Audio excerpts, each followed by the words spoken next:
বিয়ের পর দাম্পত্য আজকের নিবেদন।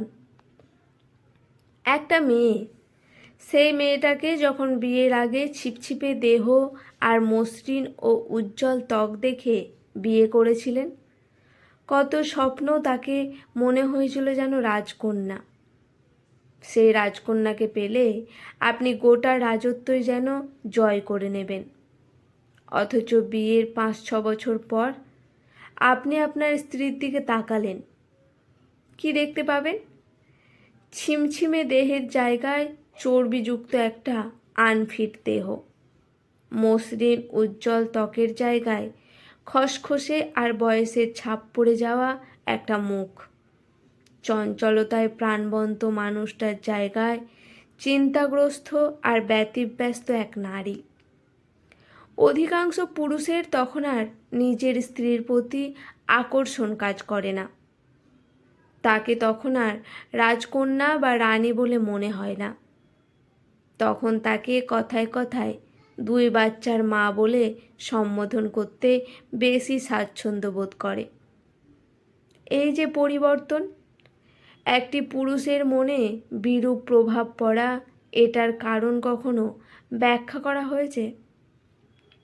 কখনো পুরুষ এই কারণটা খুঁজে দেখেছে কিংবা অনুসন্ধান করেছে? এই পরিবর্তনের পেছনে দায়ী কে বা কারা? একটি মেয়ে 20, 22 কিংবা 25, 26 বছর বয়স পর্যন্ত বাবা মার কাছে থাকার পর যাকে দেখে আপনার রাজকন্যার মতো মনে হয়েছিল, চোখ ধাঁধিয়ে গিয়েছিল, মাত্র 5-6 বছরের সংসার করে সেই মেয়েটা কেন আপনার চোখে বাচ্চার মা হিসেবে ছোট হবে? কেন সে আপনার কাছে বাবার রাজকন্যা থেকে আপনার সংসারের রানী হতে পারল না? সমস্যাটা তাহলে কি আপনার কিংবা আপনাদের? যে মেয়েকে তার বাবা মা ভাই বোন রাজকন্যা হিসেবে আপনার হাতে তুলে দিয়েছিল, সেই মেয়েকে আপনি এই পরিস্থিতিতে এনে দাঁড় করিয়েছেন। আপনি পারেননি হয়তো তার যত্ন নিতে, আপনি হয়তো কখনো খোঁজ নেননি।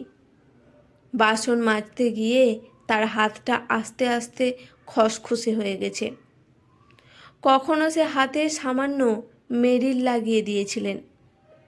আপনার সন্তান জন্ম দেওয়ার জন্য 9 মাস পেটে ধারণ করে সেই ছিমছিমে দেহটা চর্বিযুক্ত হয়ে গেল। তাকে নিয়ে কখনো হাঁটতে বের হয়েছিলেন?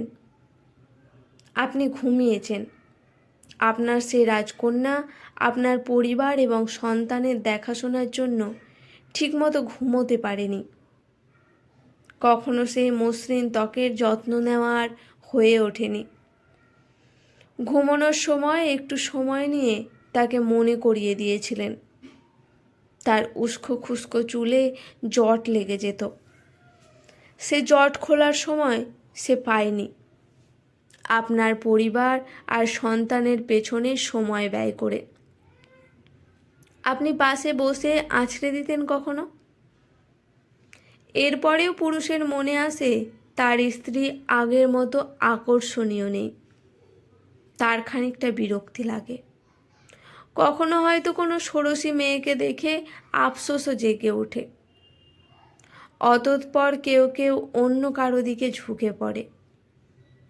আপনার জন্য যে নারী তার সমস্ত সৌন্দর্য কোরবানি করে দিয়েছে, আপনি যে নারীকে বাবা মায়ের আদরের কোল থেকে নিয়ে এসে অযত্নে অবহেলায় এই অবস্থায় এনে দাঁড় করিয়েছেন, সেই নারী কিংবা তার বাবা মা যদি আপনার দিকে আঙুল তুলে কি জবাব দেবেন?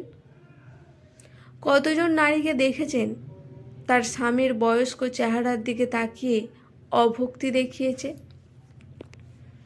26 বছরের সুপুরুষ লোক যাকে বিয়ে করেছিল কোনো নারী, সারাদিন বাইরে রোদে কাজ করার পর সেই তেলতেলে চেহারা, ঘন কালো চুল দাড়ি, সুঠামো দেহ আর পেশিবহুল শরীর কি থাকে?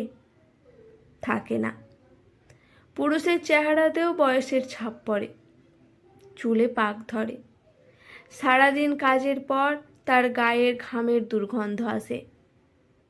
একজন স্ত্রী সে বোন আর মায়ের মমতার জায়গাটাও তার স্বামীকে দেয়। বয়সের ছাপ পড়ে কাঁচা পাকা চুলের লোকটার দিকে তাকিয়েও তার কখনো অভক্তি আসে না, বড্ড ভালোবাসা আসে তার প্রতি। ভালো খাবারগুলো না খেয়ে তার জন্য রেখে দেয়, বাসায় আসলে তার পিছন পিছন লেগে থাকে, কখন তার কি লাগে। ছেলে মেয়েকে শাসন করে বলে, তোদের বাবা তোদের জন্য কত কষ্ট করে, শরীরটা কেমন পড়ে গেছে, মানুষকে যন্ত্রণা দিস না তো। ঘুমন্ত বয়স্ক মানুষটির যেন ঘুম না ভাঙে, তাই পা টিপে টিপে কাজ করে যায়, বাচ্চাদের চুপ করিয়ে রাখে। স্বামীর মলিন ভগ্ন চেহারা দেখে স্ত্রীর চোখে ভালোবাসার জন্ম নেয়, অকৃত্রিম ভালোবাসা। একটি নারী বোঝে ভগ্নচূর্ণ এই পুরুষ, সে তো তার জন্যই ভেঙেছে, তার জন্যই লড়াই করে শরীরের সুখ বিসর্জন দিয়েছে।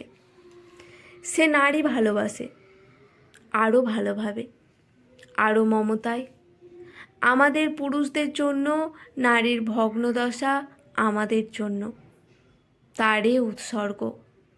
আমরা কেন পারি না সেই ভগ্নচূর্ণ মানুষটাকে একইভাবে ভালোবাসতে? যেদিন আমরা বুঝব স্ত্রী বোঝা নয় বরং অমানত, হয়তো সেদিনই তাদেরও একই অনুভূতি হবে। হয়তো সেদিন একইভাবে দুজন মানুষ দুজনের প্রতি কৃতজ্ঞতায় বাকি জীবনটা কাটিয়ে দেবে অনায়াসে। আজকের এই ছোট্ট নিবেদন কেমন লাগলো অবশ্যই কমেন্ট করে জানাবেন। এই কথাগুলো হাজার নারীর মনের কথা। ভালো লাগলে চ্যানেলটি সাবস্ক্রাইব করে আমার পাশে থাকবেন।